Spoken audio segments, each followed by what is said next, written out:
아직도 국민들을 충격에 몰아넣은 공포에 몰아넣은 그 사건, 신림동 흉기 난동 사건, 그 피의자의 신상 공개 여부가 오늘 뭔가 회의가 열렸잖아요. 손정혜 변호사님.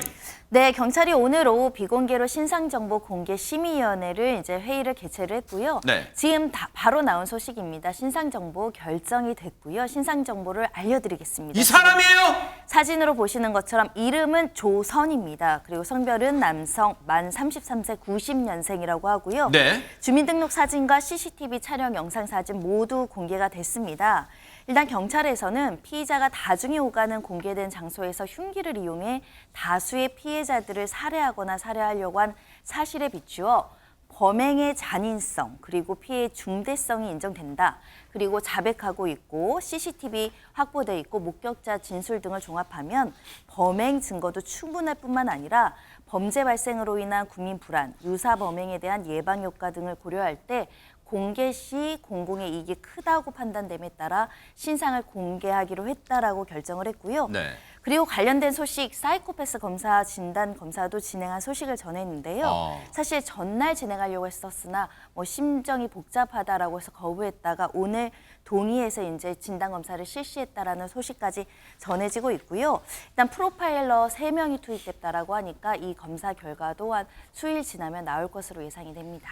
자, 신림동 흉기 난동 사건 피의자 그동안 조모 씨, 조 씨로만 알려졌는데 오늘 신상공개위원회가 열렸고 지금 전해드린 것처럼 보여드린 것처럼 저 인간이 저 몹쓸 인간이 바로 그 흉악범이었습니다. 흉기 난동 사건의 범인이었는데 이름 다시 공개해드릴게요. 사진 보여드릴게요. 이름 조선 외자입니다. 그리고 33살 저 인간이 보세요. 근데 백승 변호사님. 네.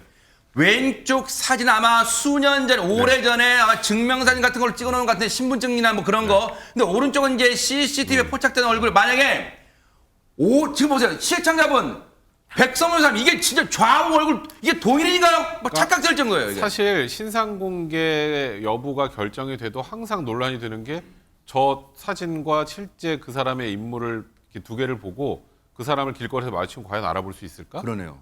이런 생각들 많이 하시는데 저도 전적으로 동감합니다. 물론 여기는 그나마 좀 유사성이 있는데 유사성이 없는 경우도 굉장히 그렇죠. 많았어요. 한참 전에 예를 들어서 약간 뭐 좀 요즘에 사진에 손질도 하고 막 그리고 몇 년 전 거면은 아예 다른 사람처럼 보이는 경우도 많죠. 그럼 그게 과연 신상공개 실효성이 있을까? 아하. 그래서 이제 지금 신상공개 제도에 대해서 전반적으로 지금 국회 차원에서도 이제 손을 보려고 하는 움직임들이 있는 상황 아니겠습니까? 네. 저는 개인적으로 피의자의 인권보다 더 중요한 건 피해자 보호, 사회 보호입니다. 아하. 저 사람들의 인권을 뭐 저렇게 대단하게 많이 보호를 해줘야 됩니까? 얼굴 하나 공개하는 거 저 사람 때문에 안타깝게 유명을 달리한 피해자들은 뭐고요? 그러네요. 저는 지금은 저 피의자의 동의를 받아서 머그샷을 공개할 수 있어요. 그러니까 들어가면 이렇게 딱 우리가 영화 같아서 많이 보는 그런 것 이제 사진 찍는 게 있는데 근데 그거 왜 공개 안 되는지 아세요? 왜요? 피의자가 동의해야만 공개할 수 있어요. 누가 동의하겠습니까? 누가? 참나. 그런 건 변경이 좀 분명히 이게 돼야 될것 무슨 같습니다. 법이 그래요? 근데 보세요. 앞서 그 사진 다시 한번 보죠. 왜냐하면 너무 지금 화딱지가 나는 게 지금 분통 터지는 게 보세요. 왼쪽 사진은 언제 찍었는지 불분명한 증명사진용 그런 사진 같은데 오른쪽 사진 보세요. 이게 CCTV에 포착된 거란 말이에요. 최근에 범행 과정에서. 그런데 오른쪽 사진은 흐릿해요. 각도도 정면도 아니죠. 그렇다면 신상공개위원회가 열렸다면 지금 백성문 변호사 말씀처럼 저 인간에 대해서 정면 바라보게 하고 마스크 같은 거 뭐냐 다 벗기고 정면 바라보게 한 그 사진 지금 사진 바로 오늘 사진 공개해야 되는 거 아닌가 그런 생각 많은 분들이 하실 것 같아요. 백성 변호사님. 그러니까 저도 이제 사실 최근에 이제 여러 가지 이제 신상 공개 관련된 문제점들 얼마 전에 있었던 정유정 사건도 그렇고 이번 사건도 마찬가지고 사회적으로 굉장히 큰 이제 정말 충격을 준 그런 사건들인데 그런 사건들의 이제 피의자의 이름만 알지 사실 얼굴은 모르는 것과 마찬가지예요. 아하. 아마 저 사진을 보고 지금 조선이라는 사람을 직접 만나면 과연 알아볼 수 있을까 하는 생각도 들고 네. 앞으로 지금 보시는 것처럼 항상 보면 모자 쓰고 이제 마스크 다 쓰잖아요. 네. 저 왜 저럴까요? 저 강제로 못 벗깁니다. 아 진짜예요? 네, 그래서 아마 검찰로 송치될 때 또 저 모습만 볼 거예요. 지금 그나마 이제 얼굴 앞쪽에 있는 블러 처리만 없어진 거지 지금 저 모습 보면 저 사람 누군지 아는 분 있을까요? 아 그럼 신상 공개에서 공개했다는 게 무슨 의미가 있어요? 저 마스크 모자 마스크도 강제로 못 벗기면 그러니까 결론적으로 지금 현 시점에 지금 존재하고 있는 신상 공개 제도는 공개 자체도 굉장히 어렵죠. 네. 사실 최근에 제가 웃으면서 그러니까 우스갯소리라고 말씀드리는 게 외국인들은 가끔 가운데 이제 이렇게 어떤 사람 불러쳐 있고 양쪽에 이제 형사들이 이렇게 팔짱 네. 끼고 있잖아요. 저 사람들이 범죄자냐고 물어보는 사람도 있어요. 참 진짜 그런 분들의 네. 그러니까 형사분들의 얼굴이 오히려 더 공개가 안 됩니다. 맞아요 진짜. 그렇잖아요. 네. 그러면 저분들이 공개가 돼야 돼요. 맞아요. 그런데 항상 보면 피의자의 인권을 보호한다는 미명하에 저런 저희가 왜 공개하는지도 모르는 신상이 공개가 되고 있는 것 같은데 그건 분명히 좀 변화가 필요할 것으로 보입니다. 자 이제 신림동 흉기 난동 사건 피의자 조선 공개됐어요. 신상 공개됐고 조선 33살입니다. 그런데 이제 그 행적을 좀 집중적으로 캐볼게요. 김묘성 기자님.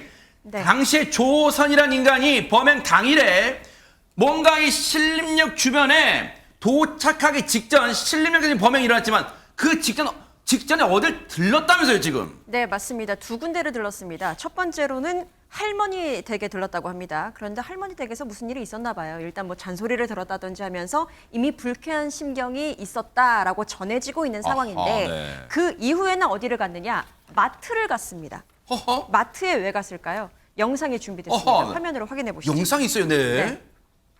검은 옷을 입은 동그라미 친 사람이 조선 씨입니다. 마트 안을 서성거리다가 이렇게 흉기 두 자루를요 슬쩍 바지춤에 넣습니다. 어머 그리고 위도수로 감춰요. 어머. 이후에는 그리고 전혀 다른 물건을 계산을 합니다. 지금은 무기를 숨기고 있고요. 어머. 다른 물건을 계산하는 거예요. 치밀함까지 엿보인 거죠. 어허. 흉기를 훔친 이 조선 씨 이후 택시를 타고 신림역 쪽으로 향하게 된 겁니다. 택시를 타는 모습이죠. 네. 아 지금 저렇게 하네요. 택시를 타고 이제 신림역 쪽으로 하는데 지금 설명 들으면서 영상 보니까 너무 지금 온몸에 소름이 쫙 끼치는데 지금 마트에서 저 흉기를 훔쳤다. 이거는 진짜 범행을 미리 계획했다 볼 수 있는 건가요? 어떻습니까? 명백하게 계획 범죄죠. 저 사람 사는데 조선이 사는 곳은 인천입니다. 어허. 그리고 지금 할머니가 사는 곳 금천구고요. 어허. 근데 지금 범행 장소 어디죠? 신림역이요. 신림역이요. 지금 아무 관계가 없잖아요. 그러네요. 그러니까 신림역까지 일단 간 것. 그리고 가기 전에 지금 보시는 것처럼 흉기 두 자루를 훔쳐서 한 자루는 택시에 또 놓고 내렸다고 합니다. 세상에. 그리고 그 한 자루를 들고 범행 대상은 20대에서 30대 정도 되는 남성들. 모든 걸 특정했죠. 신림동에 왜 갔느냐? 세상에. 거기에 가면 사람이 많다는 걸 알고 있어서 아이고. 과거에 그곳에서 뭐 친구들하고 술을 마셨는데 사람이 항상 많더라. 그러니까 본인이 생각하는 범행 대상을 물색하기 가장 좋은 장소가 신림역이라고 생각을 한 거고 그래서 그곳에 갔기 때문에 이건 뭐 처음부터 끝까지 명백한 계획범죄로 봐야 될 것 같습니다. 그런데요, 지금 보신 것처럼 그 영상 CCTV 보신 것처럼 흉기를 미리 준비한 것 말고도 조선이란 인간이 곳곳에서 이 범죄를 미리 준비한 정황들이 드러나고 있다면서요, 전현 평론가님. 그렇습니다. 이 조 씨가요 범행 전날 본인의 휴대전화를 초기화했다고 합니다. 근데 우리 일반적으로 휴대전화에 있는 내용 지워질까봐 조마조마해야지 이렇게 그렇죠. 지우진 않잖아요. 그래서 경찰 조사 과정에서 왜 그랬냐고 물었더니 범행길이 이걸 미리 계획했는데 이게 발각될까봐 무서워서 이 휴대전화 초기화했다 이렇게 와. 진술한 것으로 알려지시고요. 네. 더 이상한 행동도 했습니다. 망치로 본인이 평소에 쓰던 컴퓨터 본체를 또 그날 부쉈다는 거예요. 어허. 우리가 오히려 보호하지 이렇게 부수진 않잖아요. 그러니까요. 경찰에서 도대체 왜 그러냐라고 했더니 휴대전화나 컴퓨터로 뭐 살해 방법, 사람, 급소 이런 걸 검색했는데 그런 것이 드러날까 봐 두려운 마음에 이렇게 한 것이다. 이렇게 진술한 것으로 전해지고 있는데요. 네. 경찰은 어쨌든 이 조 씨가 남긴 흔적을 찾기 위해서 압수수색 영장을 받아서 주요 포털 사이트나 통신사를 대상으로 어떤 내용을 검색했는지 구체적으로 분석 중이라고 합니다. 소름 끼칩니다. 조선이란 인간은 혹시라도 자신이 이 범행 이후에 검거돼서 뭔가 치밀하게 계획을 짰었을 것으로 추정되는 그런 흔적들을 다 지웠다는 거 아니야. 이 얘기 들으니까 너무 오싹하고 정말 오히려 이게 반대로 철저하게 계획했다는 걸 볼 수 있잖아요. 손정희 변호사님. 네, 계획 범죄임은 좀 명확해 보이고 다만 계획을 언제부터 세웠고 어떠한 계획이 있었는지를 수사 과정에서 밝히는 게 숙제 같습니다. 네. 일단 조선의 이 진술만으로도 오래전부터 살인에 대한 욕구가 있었다. 범행 당일 마지막으로 할머니를 보러 찾아갔는데 그러니까 마지막으로 할머니한테 인사하러 간 것도 계획 범죄의 가정 속에 있는 겁니다. 근데 그때 이제 왜 그렇게 사냐라고 말해서 더 화가 났다라는 취지의 진술을 하고 있는데요. 궁금한 것은 이 휴대전화나 PC에 어떤 개인 정보나 어떤 숨기고 싶은 내역들이 있었기에 이것을 초기화하고 부수려고 했었는지 여부도 확인해야 될 것 같고요. 범행의 경위나 계획이 언제 설립되어 있고 구체적으로 어떻게 해야 됐는지에 대한 동기나 가정도 밝히는 것과 그 동시에 혹시라도 모를 여죄가 있었던 거 아닌가라는 점도 주목해서 수사를 해야 될 것으로 보이고 네. 경찰이 지금 진술 분석하고 있다고 하고요. 디지털 포렌식 그리고 포털 사이트나 각종의 어떤 기관에게 관련된 정보에 대한 압수수색하고 있다라고 하니까 관련 정황은 더 드러날 것으로 보입니다. 지금 와서 드는 생각이지만 조선이란 인간의 할머니가 너 왜 그렇게 사냐라고 한 말이 격분했다는데 지금 생각해보면 그 할머님이 뭔가 해코지 피해를 당하지 않은 게 또 천만 다행이었다 이런 생각도 들어요. 너무 오싹합니다. 그런데 여러분 조선이란 인간이 검거 이후에 범행 동기를 물으니까 남들을 불행하게 만들고 싶었다 이런 오싹한 얘기 기억나시죠? 그런데 조선이 카메라 앞에서는 이런 얘기를 했답니다. 한번 들어보시고 이어가 보도록 하겠습니다. 예전부터 너무 안 좋은 상황에 있었던 게 아니 저는 그냥 쓸모없는 사람 죄송합니다. 너무 힘들어서 저질렀습니다. 반성하고 있습니다. 죄송합니다. 조선, 이 조선이란 인간 지금 무슨 연기예요? 뭐 탄식하고 하면 뭐 동정이 쏟아질 줄 알았어요?